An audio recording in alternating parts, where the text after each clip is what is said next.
Di ruang sidang perceraian itu, ibu mertuaku menatapku dari atas sampai bawah, lalu tersenyum tipis. Seolah akhirnya bisa membuang sesuatu yang sejak lama dia anggap memalukan. Di depan orang-orang, dia menyebutku perempuan yang numpang hidup, tidak berguna, dan pantas diceraikan.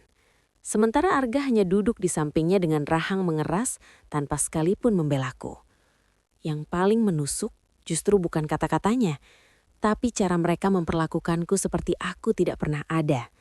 Padahal saat rumah mereka susah, tenagaku yang paling dulu mereka pakai. Dadaku sempat sesak, bukan karena aku masih berharap dipertahankan, tapi karena ternyata jatuhnya harga diri memang bisa terdengar sangat pelan. Aku menandatangani berkas itu dengan tangan dingin, saat mereka semua sudah yakin aku hanya datang ke sana hanya untuk kalah. Kalau kamu pernah ada di posisi ini, kamu pasti tahu rasanya dihina saat sedang tidak punya ruang untuk membela diri.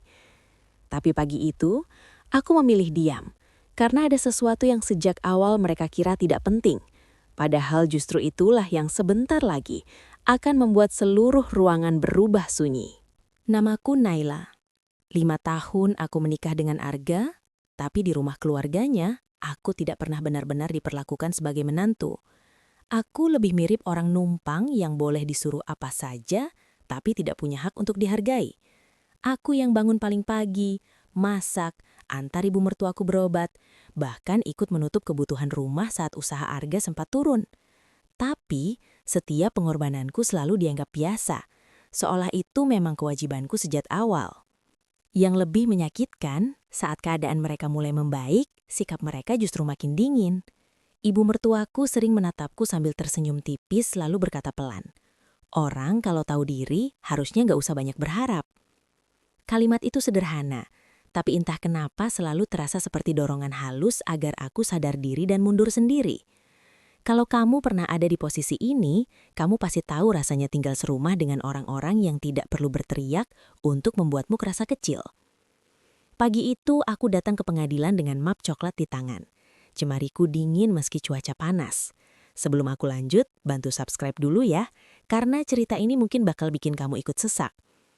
Sejak turun dari mobil, ada yang terasa ganjil. Arga terlalu tenang, bahkan nyaris tidak menatapku. Sementara ibu mertuaku beberapa kali melirik tasku seperti sedang memastikan sesuatu. Saat itulah aku mulai merasa hari itu mereka tidak cuma ingin berpisah dariku. Begitu aku masuk ke ruang tunggu sidang, hawa dinginnya langsung terasa sampai ke tangan. Kursi-kursi besi disusun rapi menghadap dinding pucat.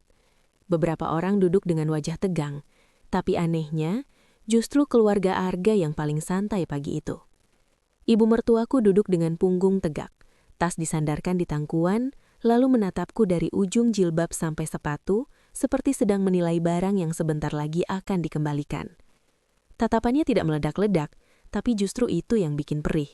Karena penghinaan yang paling halus sering terasa paling lama. Aku memilih duduk agak jauh tanpa bicara apa-apa. Map coklat di tanganku kuletakkan di paha, lalu kugenggam lebih erat saat ibu mertuaku tersenyum tipis dan berkata, "Kamu tetap datang juga ternyata. Saya kira orang yang masih punya malu akan memilih menghilang." Kalimat itu diucapkan pelan, rapi, bahkan nyaris terdengar sopan, tapi isinya seperti menampar di depan orang banyak. Aku menahan napas sebentar, mencoba menjaga wajahku tetap datar, walau di dalam dada rasanya seperti ada sesuatu yang diremas pelan-pelan. Arga duduk di sebelah ibu mertua, mengenakan kemeja abu gelap yang biasa kupilihkan untuk acara penting. Lucu ya, bahkan di hari perpisahan ini, masih ada bagian dari dirinya yang tanpa sadar memakai sentuhanku, tapi dia sendiri bersikap seolah aku tidak pernah berarti apa-apa. Sejak aku datang, dia hampir tidak menatapku. Sesekali tangannya bergerak merapikan manset, lalu memeriksa ponsel. Seperti orang yang sedang menunggu sesuatu selesai, bukan menghadapi rumah tangga 5 tahun yang runtuh di depan mata. Kakak iparku datang beberapa menit kemudian dengan langkah cepat dan suara yang sengaja tidak dikecilkan. Dia duduk di samping ibu mertua, lalu menoleh kepadaku sambil tersenyum kecil. Akhirnya selesai juga drama panjang ini. Mas Arga itu terlalu sabar dari dulu, katanya, lalu pura-pura merapikan rambut. Aku tahu, kalimat itu bukan sekedar komentar. Itu sindiran yang sengaja dilempar supaya aku menelan rasa malu sedikit demi sedikit. Belum sempat aku menjawab, ibu mertuaku mencondongkan badan dan berbisik. Setelah ini, jangan pernah lagi bawa nama keluarga kami. Kamu masuk rumah ini saja sudah keberuntungan besar. Aku menatap lurus ke depan, tapi telingaku panas. Kalau kamu pernah ada di posisi ini, kamu pasti tahu rasanya saat orang lain bicara seolah semua pengorbananmu selama ini tidak pernah ada. Seolah kamu cuma beban yang kebetulan sempat ditoleransi.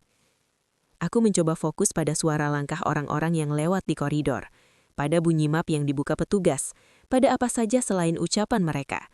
Tapi pagi itu seperti memang disusun untuk membuatku merasa kecil. Saat namaku dipanggil petugas administrasi untuk verifikasi berkas, aku berdiri pelan, dan tepat di belakangku, kakak iparku cukup keras berkata, "Biar cepat ya mbak, jangan sampai sidang molor cuma karena mantan menantu kami masih bingung baca dokumen." Dua orang di dekat meja menoleh.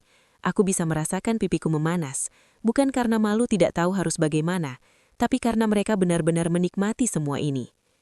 Yang paling membuatku tidak tenang justru bukan penghinaan itu sendiri. Di sela-sela semua ucapan menyakitkan itu, aku menangkap sesuatu yang ganjil. Ibu mertuaku beberapa kali melirik map coklat di tanganku, lalu menatap Arga seakan memberi isyarat. Arga membalas dengan anggukan kecil yang terlalu cepat untuk disebut kebetulan. Dari situ, ada perasaan aneh merambat di perutku. Seperti firasat bahwa pagi ini mereka bukan cuma ingin mempermalukanku. Aku kembali duduk, berusaha menjaga napas tetap stabil, sementara jari-jariku mulai dingin. Di kepalaku cuma ada satu pertanyaan yang terus muncul dan tidak mau pergi. Kenapa mereka terlihat setenang orang yang sudah yakin akan mendapatkan semua yang mereka mau? Dan saat pintu ruang sidang akhirnya terbuka, aku sadar, penghinaan pagi itu mungkin baru dimulai. Begitu kami masuk ke ruang sidang, suasananya langsung berubah lebih dingin. Kursi-kursi kayu tersusun rapi, suara pendingin ruangan terdengar samar, dan semua orang mendadak bicara dengan nada yang lebih sopan, seolah penghinaan di luar tadi tidak pernah terjadi. Aku duduk di kursi yang disediakan untukku, meletakkan map coklat di pangkuan, lalu tanpa sengaja melihat Arga sudah beberapa kali membuka ponselnya sejak tadi pagi. Gerakannya kecil tapi terlalu sering untuk disebut kebetulan. Setiap layar menyala, matanya langsung turun cepat. Lalu ponsel itu dibalik atau dimasukkan ke saku begitu aku menoleh. Ada satu momen saat pantulan layar itu sempat tertangkap mataku, dan aku melihat nama yang membuat dadaku seperti ditarik pelan dari dalam. Sinta HR. Bukan nama yang asing, karena beberapa bulan terakhir nama itu terlalu sering muncul dalam alasan lembur, rapat mendadak, dan jawaban pendek yang selalu diakhiri nada kesal kalau aku bertanya lebih jauh. Aku tidak langsung berpikir macam-macam, atau setidaknya aku berusaha tidak. Tapi ada jenis firasat yang datang bukan dari tuduhan, melainkan dari pola kecil yang terlalu sering diabaikan sampai akhirnya menumpuk. Pagi itu, melihat Arga begitu sigap menyembunyikan layar ponselnya, perasaanku justru lebih tenang dengan cara yang aneh. Kadang saat semuanya mulai terasa terlalu rapi, kita justru sadar ada sesuatu yang sedang disembunyikan. Di sebelah Arga, pengacara yang dibawa keluarganya membuka map biru tebal dan membalik beberapa lembar dengan gerakan cepat. Sesekali dia berhenti di satu halaman, lalu menoleh ke ibu mertuaku, seolah memastikan sesuatu yang bukan sekedar urusan hukum. Ibu mertuaku tidak bicara, hanya memberi anggukan kecil sambil merapikan ujung kerutungnya. Dan entah kenapa isyarat kecil itu terasa lebih mencurigakan daripada omelan panjang tadi di luar. Aku mencoba menenangkan diri dengan menarik nafas pelan. Namun, belum juga sidang dimulai, kakak iparku mencondongkan badan ke arahku dan berbisik, "Kalau nanti ditanya, jawab seperlunya saja, jangan bikin semuanya tambah ribet." Kalimat itu terdengar biasa, bahkan seperti nasihat, tapi aku menangkap nada yang berbeda. Itu bukan permintaan agar sidang lancar, melainkan peringatan halus supaya aku tidak terlalu banyak bicara. Aku menoleh padanya sebentar, lalu kembali memandang depan.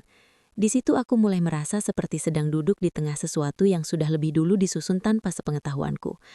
Kalau kamu pernah ada di posisi ketika semua orang di ruangan terlihat tahu sesuatu selain kamu pasti paham betapa sunyinya rasa curiga itu. Tidak ada yang meledak, tidak ada yang jelas-jelas salah, tapi tubuhmu sudah lebih dulu menangkap bahwa ada yang tidak beres. Beberapa menit kemudian, petugas menyerahkan berkas tambahan ke meja pengacara Arga. Aku sempat melihat cara pengacara itu menahan ujung bibirnya, lalu cepat-cepat memasukkan satu lembar ke tengah map, bukan ke bagian depan. Gerakannya cepat, tapi cukup membuatku memperhatikan. Arga yang sejak tadi pura-pura tenang malah langsung melirik ibunya, dan ibu mertuaku menjawab dengan sorot yang sulit kubaca, antara puas dan tergesa. Aku mencoba menenangkan diri dengan menarik nafas pelan. Namun belum juga sidang dimulai, ponsel Arga kembali bergetar. Dia melihat layar itu sekilas, dan untuk pertama kalinya wajahnya berubah. Bukan sedih, bukan marah, tapi panik yang sangat cepat disembunyikan. Dari situ aku tahu, kejanggalan pagi itu belum selesai, dan mungkin yang paling berbahaya justru belum disebutkan sama sekali. Sidang akhirnya dimulai, dan sejak kalimat pertama dari pengacara Arga, aku sudah merasa ada sesuatu yang sengaja diarahkan untuk menjatuhkanku pelan-pelan. Suaranya tenang, rapi, bahkan terdengar profesional. Tapi isi setiap kalimatnya seperti disusun untuk membuatku tampak sebagai sumber masalah di rumah tangga kami. Ia menyebut aku tidak mampu menjalankan peran sebagai istri, tidak memberi ketenangan, dan tidak bisa memenuhi harapan keluarga. Kata-katanya tidak keras, tapi justru itu yang membuatnya lebih menusuk, karena fitnah yang dibungkus sopan sering terdengar lebih meyakinkan. Aku duduk diam dengan jari yang mulai dingin di atas map coklatku. Saat pengacara Arga melanjutkan dengan kalimat tentang aku yang dianggap tidak memberi keturunan dan tidak punya kontribusi nyata dalam rumah tangga, telingaku seperti berdenging sesaat. Bukan karena aku belum pernah disalahkan, tapi karena pagi itu semua pengorbananku dipotong habis hanya dalam beberapa kalimat. Seolah 5 tahun hidupku bisa diringkas menjadi daftar kekurangan yang nyaman mereka bacakan di depan orang lain. Aku sempat menoleh ke Arga. Mungkin itu refleks terakhir dari seseorang yang masih berharap akan ada sedikit rasa bersalah di wajah orang yang pernah dipanggil suami. Tapi Arga justru duduk terlalu tenang. Kedua tangannya terlipat, pandangannya turun ke meja seperti semua tuduhan itu bukan sesuatu yang perlu dia luruskan. Yang membuat dadaku lebih sesak, dia tidak terlihat marah karena aku difitnah. Dia terlihat lega karena ada orang lain yang mengatakannya untuknya. Hakim lalu meminta berkas pendukung, dan pengacara Arga menyerahkan beberapa lembar bukti pengeluaran rumah tangga. Kertas-kertas itu ditata rapi, seolah ingin menunjukkan bahwa selama ini aku hanya menerima tanpa pernah membantu apa-apa. Mini shock itu datang bukan karena berkasnya mengejutkan, tapi karena aku sadar mereka tidak hanya ingin bercerai dariku. Mereka ingin meninggalkan jejak bahwa akulah pihak yang layak disingkirkan. Di sampingku, ibu mertuaku menghela napas pelan lalu berbisik. Kalau dari awal kamu tahu diri, kita nggak perlu sampai begini. Kalimat itu diucapkan sambil tetap menatap depan, seolah bukan dia yang sedang menusukku. Aku menelan ludah perlahan, mencoba menahan tubuhku agar tidak bereaksi terlalu jelas. Kalau kamu pernah duduk di tempat seperti ini, pasti kamu paham rasanya saat orang lain bicara seolah semua yang mereka lakukan adalah kebenaran, dan kita dipaksa memilih antara membela diri atau terlihat emosional di depan semua orang. Lalu hakim meminta berkas pendukung lain, dan pengacara Arga menyerahkan beberapa lembar bukti pengeluaran rumah tangga.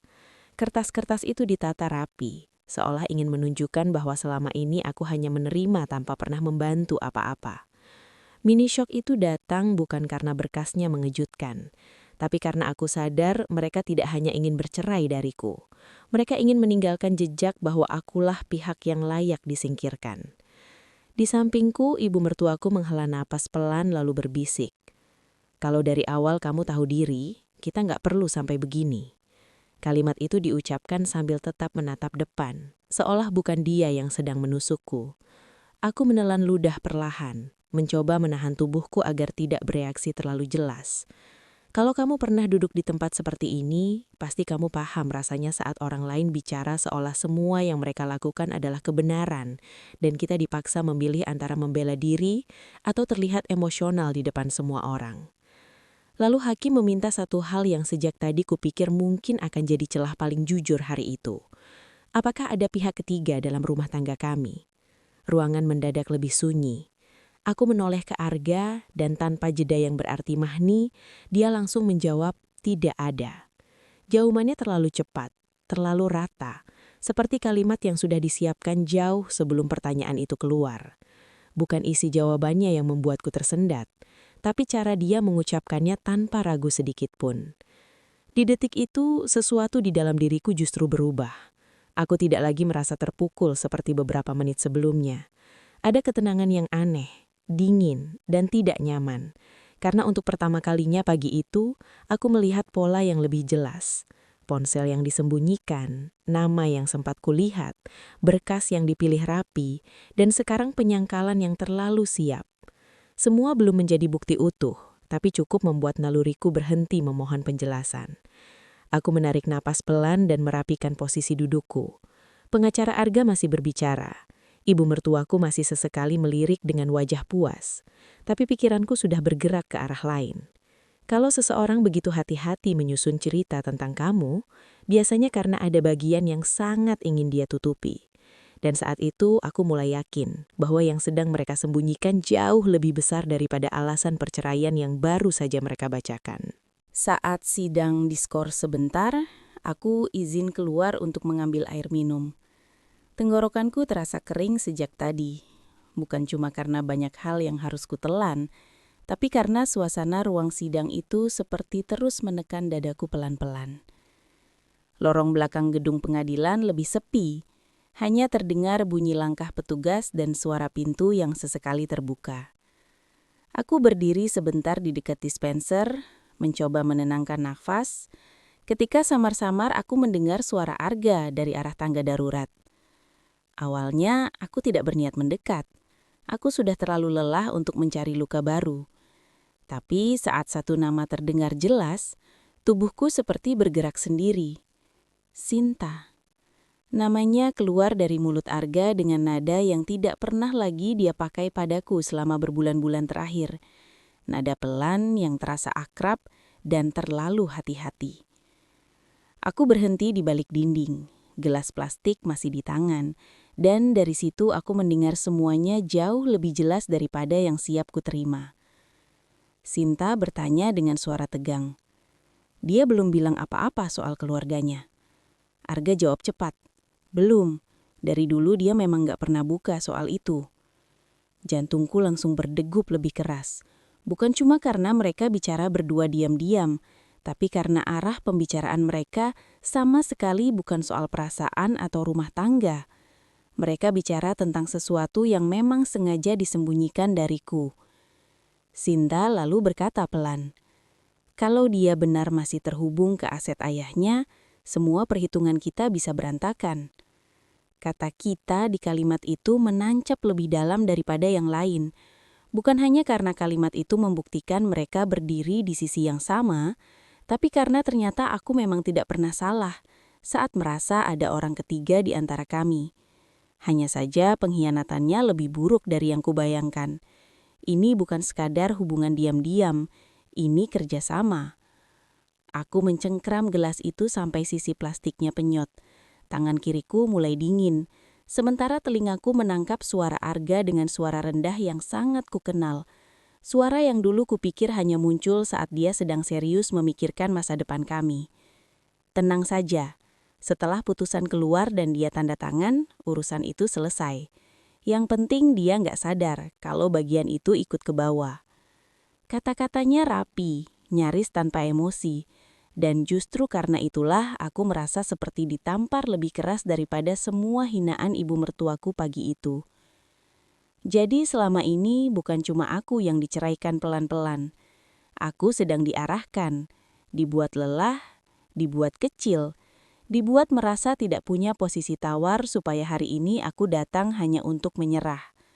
Tiba-tiba semuanya menyambung dengan cara yang membuat perutku mual.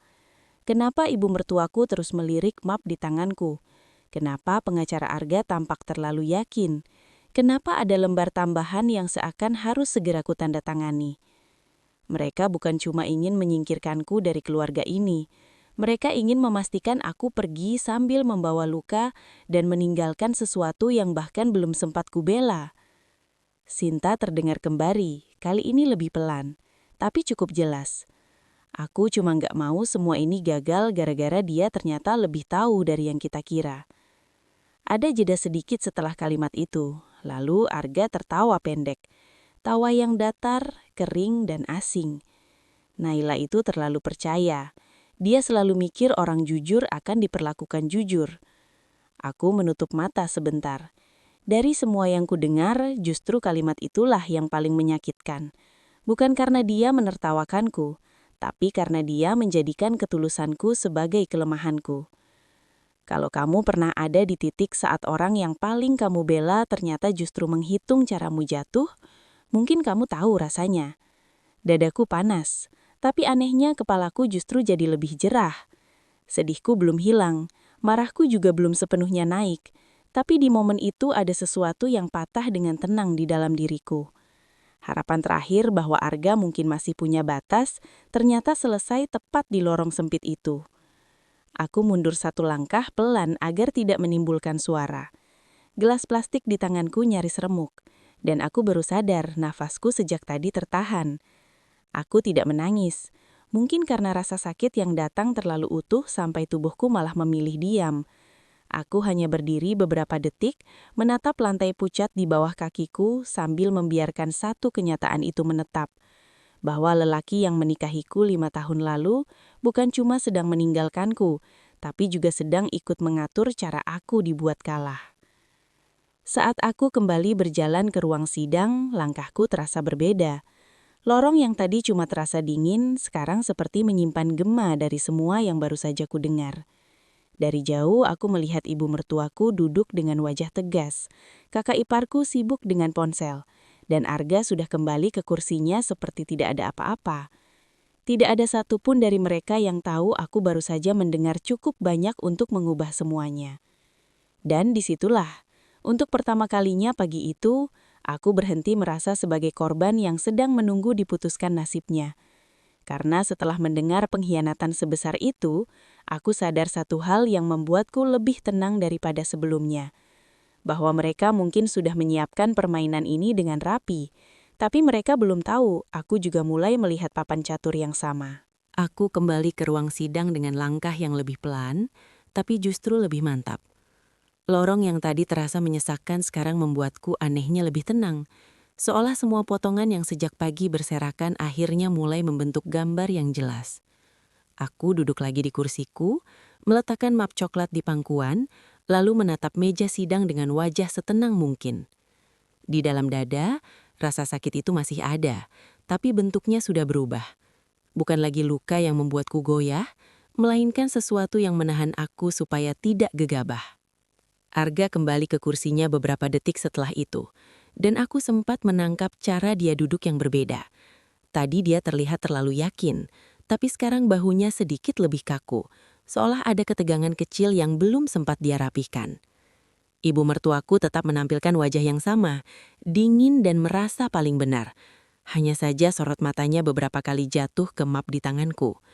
Tatapan itu tidak lama, tapi cukup untuk membuat kecurigaanku makin kuat, bahwa mereka memang menunggu sesuatu dariku, atau mungkin takut aku membaca sesuatu terlalu teliti. Sidang dilanjutkan, dan pengacara Arga mulai masuk ke bagian pembagian harta serta dokumen tambahan yang dari awal terasa janggal. Dia menjelaskan isi berkas dengan nada datar, terlalu cepat di beberapa bagian, lalu melambat di kalimat yang seolah ingin ditekankan. Aku mendengarkan tanpa menyela, tapi sekarang aku tidak lagi mendengar itu sebagai penjelasan hukum. Aku mendengarnya sebagai orang yang sedang menyaksikan jebakan dibungkus formalitas. Saat satu lembar diletakkan di depanku, ibu mertuaku langsung mendesah pelan lalu berkata dengan suara yang cukup terdengar. "Sudahlah Naila, dari awal juga kamu masuk ke keluarga ini tidak bawa apa-apa." Kalimat itu membuat suasana meja kami mengeras. Pengacara Arga pura-pura fokus ke berkas. Kakak iparku menunduk sambil menahan senyum, dan Arga tetap diam seperti biasa, seolah membiarkan ibunya menyelesaikan semua yang dia sendiri terlalu pengecut untuk ucapkan langsung. Aku menatap lembar itu beberapa detik lebih lama dari yang mereka harapkan. Lalu aku mengangkat kepala dan melihat ke arah ibu mertuaku. Suaraku tidak tinggi, tapi cukup jelas untuk membuat mereka berhenti bergerak. "Betul, Bu," kataku pelan. "Yang tidak punya apa-apa memang biasanya paling tenang saat kehilangan." Kalimat itu keluar begitu saja, tapi setelah diucapkan, udara di sekitar kami langsung terasa berubah. Aku bisa melihat ekspresi ibu mertuaku tersentak sangat tipis, bukan karena dia tersinggung, tapi karena dia tidak menyangka aku masih bisa bicara setenang itu setelah semua yang mereka lakukan. Kakak iparku yang tadi sibuk dengan senyum kecilnya mendadak mengangkat wajah. Arga akhirnya menoleh penuh ke arahku. Dan untuk pertama kalinya hari itu, aku melihat sesuatu yang berbeda di matanya. Bukan iba, bukan marah, tapi kewaspadaan. Momen itu kecil, mungkin bagi orang lain tidak berarti apa-apa. Tapi buatku, disitulah pergeseran itu mulai terasa. Selama pagi ini mereka memperlakukan aku seperti perempuan yang tinggal menunggu diputuskan, dipermalukan, lalu disingkirkan. Mereka mengira aku akan terus diam dengan jenis diam yang kosong, diam karena kalah. Padahal sekarang diamku punya isi, dan anehnya orang-orang seperti mereka selalu bisa merasakannya sebelum tahu alasannya. Aku kembali melihat dokumen di depanku, sekarang dengan mata yang jauh lebih tajam. Ada beberapa kalimat yang sengaja dibuat rumit, beberapa frasa yang terlalu aman untuk terdengar jahat, tapi cukup licin untuk merugikan kalau aku asal tanda tangan. Tanganku memang masih dingin, tapi pikiranku sudah jauh lebih stabil. Kalau kamu pernah ada di titik ketika rasa sakit tiba-tiba berubah jadi kejernihan, kamu pasti tahu rasanya. Seperti hati yang masih berdarah, tapi kepala akhirnya berhenti kabur. Pengacara Arga lalu bertanya dengan nada sopan, "Apakah Ibu Naila memahami isi dokumen ini?" Aku tidak langsung menjawab. Aku membalik satu halaman, lalu satu lagi, membiarkan hening itu memanjang sedikit lebih lama. Dari ujung mataku, aku bisa melihat ibu mertuaku merapatkan bibir, sementara Arga mulai mengetukkan jari ke sandaran kursi. Hanya gerakan kecil, tapi cukup menunjukkan bahwa ketenangan mereka mulai retak setipis. Aku menarik napas pelan dan berkata bahwa aku ingin membaca ulang semuanya sebelum memberi jawaban. Tidak ada yang bisa melarang permintaan itu, tapi reaksi mereka justru bicara banyak. Ibu mertuaku tampak tidak sabar, kakak iparku saling pandang dengan Arga, dan pengacara itu mendadak lebih berhati-hati memilih kata.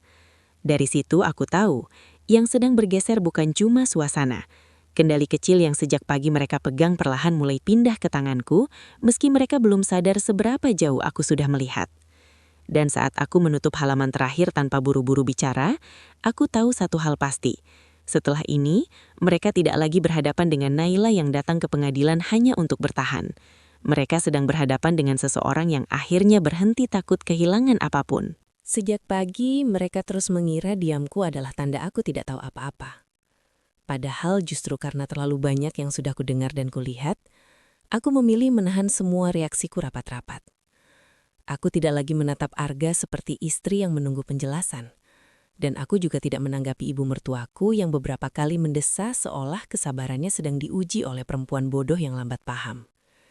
Di titik itu, diamku bukan lagi bentuk bertahan. Diamku sudah berubah jadi cara paling aman untuk membiarkan mereka terus merasa unggul. Aku kembali membuka map coklat di pangkuanku. Kali ini pelan. Hanya cukup untuk memastikan isinya masih lengkap. Ujung jariku sempat menyentuh kertas paling atas, lalu cepat kututup lagi sebelum ada yang terlalu memperhatikan.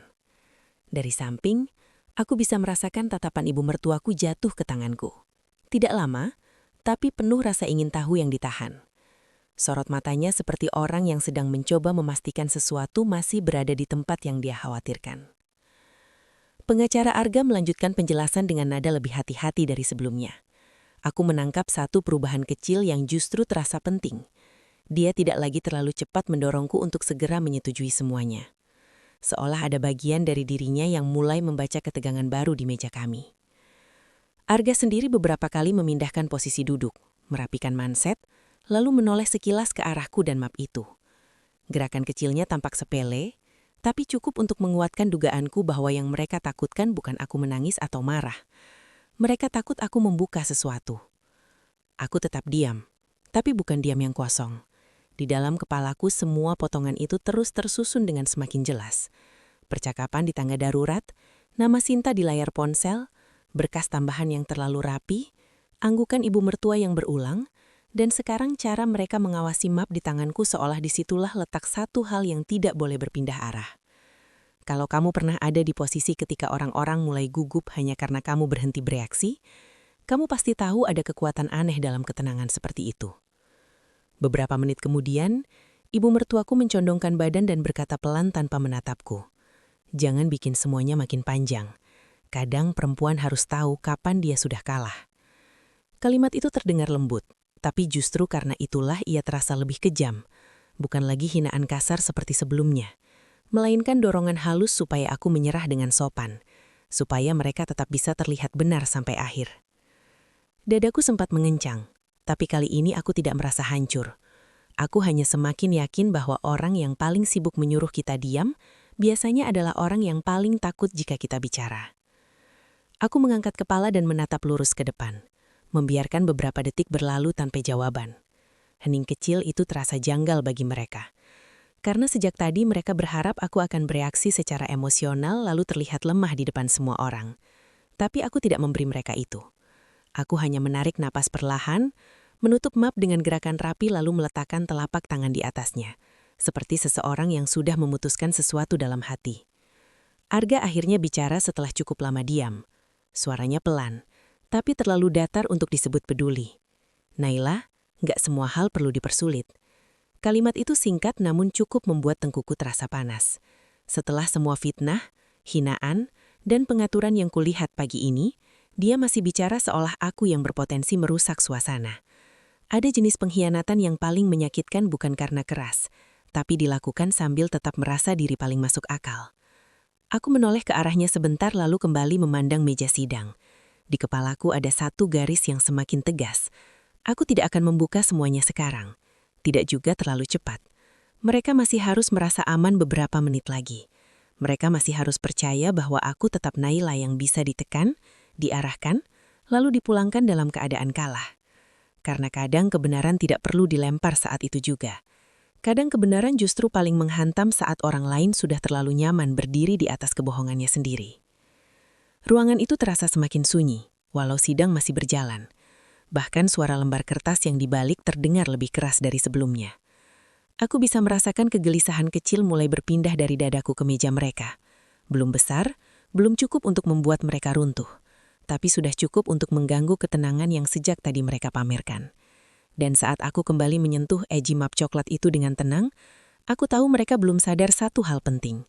Diamku hari ini bukan kelemahan, melainkan hitungan mundur.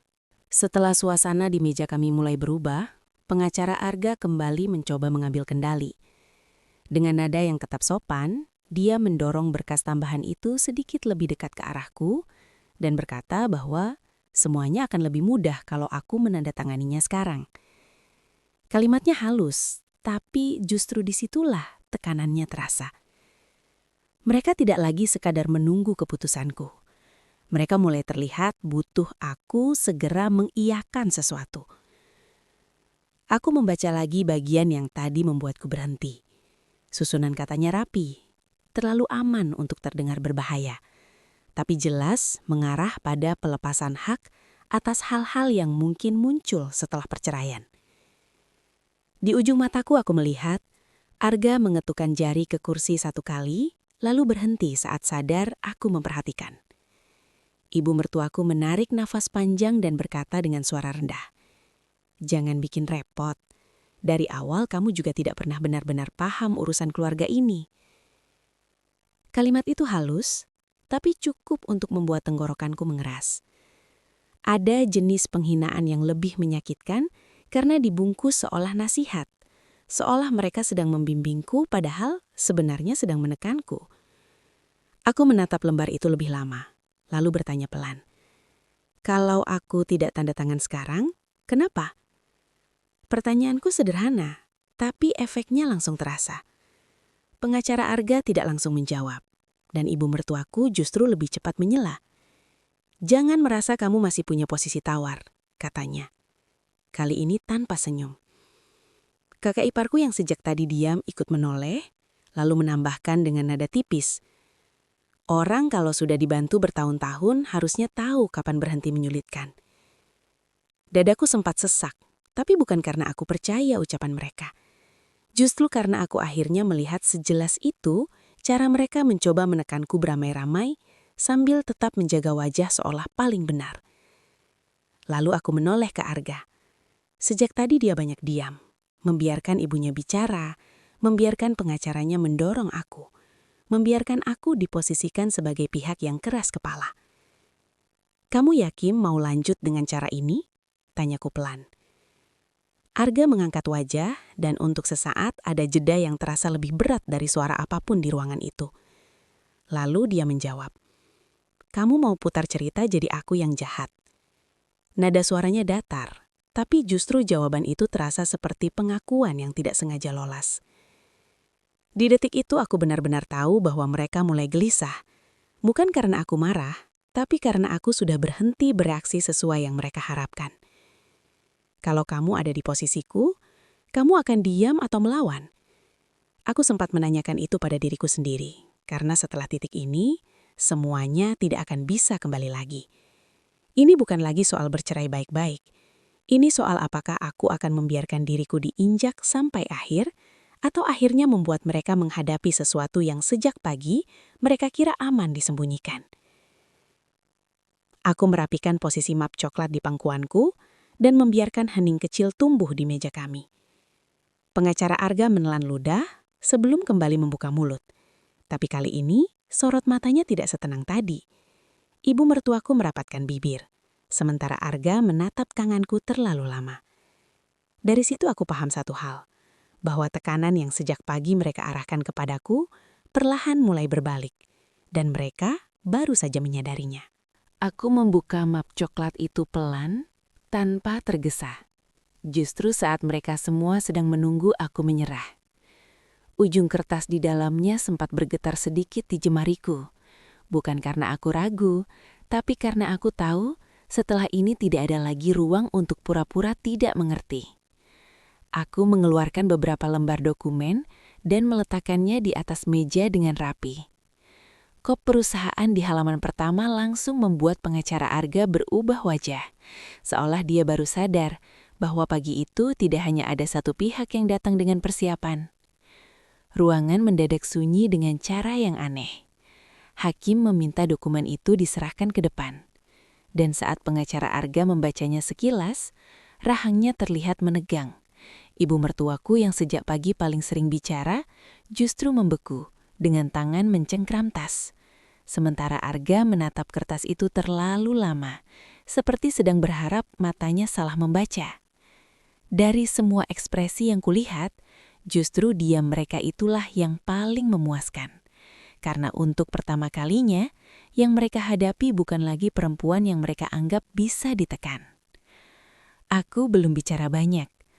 Aku hanya mengambil ponsel, membuka satu rekaman suara, lalu meminta izin untuk memutarnya. Begitu suara Arga dan Sinta terdengar dari speaker, suasana di ruangan itu seperti jatuh ke dasar yang lain. Kata-kata tentang tanda tangan, tentang perhitungan, tentang hal yang harus dibuat aman, terdengar terlalu jelas untuk disebut salah paham. Tidak ada teriakan, tidak ada bantahan spontan, hanya hening yang berat sekali. Seolah semua orang di ruangan itu sedang menyadari bahwa yang sejak tadi diposisikan sebagai pihak lemah, justru pihak yang sedang dikhianati dengan sadar. Aku bisa melihat kakak iparku menunduk lebih dulu. Ibu mertuaku sempat membuka mulut, tapi tidak ada kalimat yang keluar. Arga mencoba bergerak, lalu berhenti sendiri saat tahu tidak ada cara mudah untuk menutupi suara yang baru saja diperdengarkan di depan hakim. Kalau kamu pernah menunggu kebenaran muncul di depan orang-orang yang selama ini merasa paling benar, kamu pasti tahu rasanya. Bukan ramai, bukan meledak. Justru sunyi seperti inilah yang paling menghantam. Beberapa detik setelah rekaman berhenti, tak ada yang bicara. Hanya suara pendingin ruangan dan lembar kertas yang disentuh pelan oleh petugas. Aku berdiri, menatap mereka satu persatu, lalu membiarkan kalimat itu keluar tanpa nada tinggi, tanpa kemarahan yang berlebihan. Aku tidak menghancurkanmu. Aku hanya membuka apa yang kamu sembunyikan. Kalimat itu tidak panjang, tapi cukup membuat semua topeng mereka jatuh di tempat yang sejak tadi ingin mereka pakai untuk menjatuhkanku. Dan di tengah hening yang menyesakan itu, aku sadar satu hal. Penghinaan yang dilakukan ramai-ramai memang bisa melukai. Tapi kebenaran yang terbuka di depan banyak orang selalu punya cara sendiri untuk membalas. Sidang hari itu tidak berakhir seperti yang mereka rencanakan. Setelah dokumen dan rekaman itu diperiksa, hakim menunda keputusan untuk pemeriksaan lanjutan. Dan untuk pertama kalinya sejak pagi, Aku melihat keluarga Arga berdiri tanpa arah yang jelas. Ibu mertuaku yang tadi paling lantang, kini hanya merapatkan tas ke dada. Kakak iparku menunduk pura-pura sibuk, dan Arga sama sekali tidak berani menatapku. Ada kepuasan yang tenang melihat semuanya berbalik, bukan karena aku ingin menghancurkan mereka, tapi karena akhirnya kebohongan mereka berhenti dilindungi. Saat aku keluar dari gedung pengadilan, udara siang terasa lebih ringan daripada ketika aku datang. Di depan tangga, sebuah mobil hitam berhenti pelan. Lalu seorang pria paruh-baya turun dan menundukkan kepala dengan sopan. "Nona Naila, saya ditugaskan menjemput Anda," katanya singkat.